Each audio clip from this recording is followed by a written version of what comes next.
What these things have in common, you see, is that kids will take a chance. You know, if they don't know, they'll have a go. Am I right? They're not frightened of being wrong. Now, I don't mean to say that being wrong is the same thing as being creative. What we do know is, if you're not prepared to be wrong, you'll never come up with anything original. If you're not prepared to be wrong. And by the time they get to be adults, most kids have lost that capacity. They have become frightened of being wrong. And we run our companies this, by the way. We stigmatize mistakes. And we're now running national education systems where mistakes are the worst thing you can make. And the result is that we are educating people out of their creative capacities.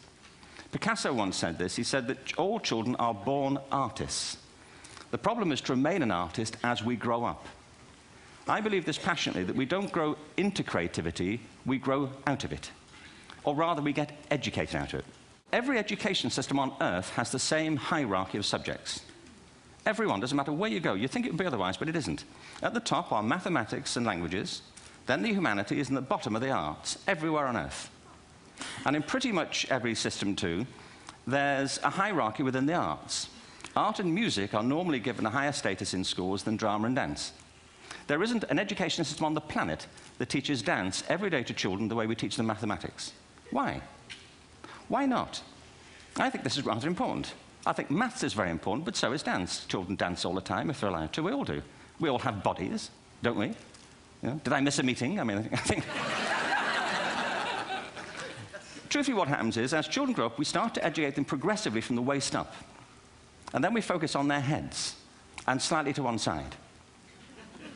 If you were to visit education as an alien and say, what's it for, public education, I think you'd have to conclude, if you look at the output, you know, who really succeeds by this? Who does everything they should? Who gets all the brownie points? You know, who are the winners? I think you'd have to conclude the whole purpose of public education throughout the world is to produce university professors.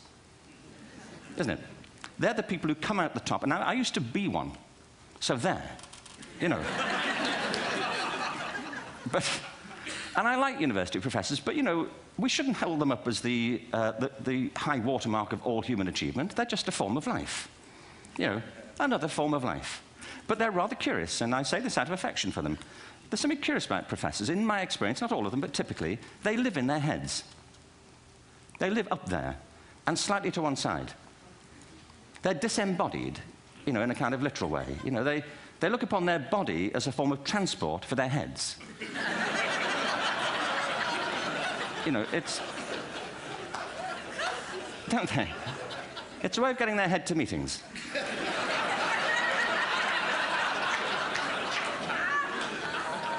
If you want real evidence of out-of-body experiences, by the way, get yourself along to a residential conference for senior academics and pop into the discotheque on the final night.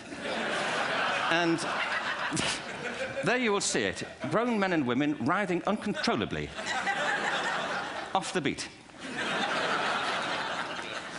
Waiting to end so they can go home and write a paper about it. Now, our education system is predicated on the idea of academic ability. And there's a reason.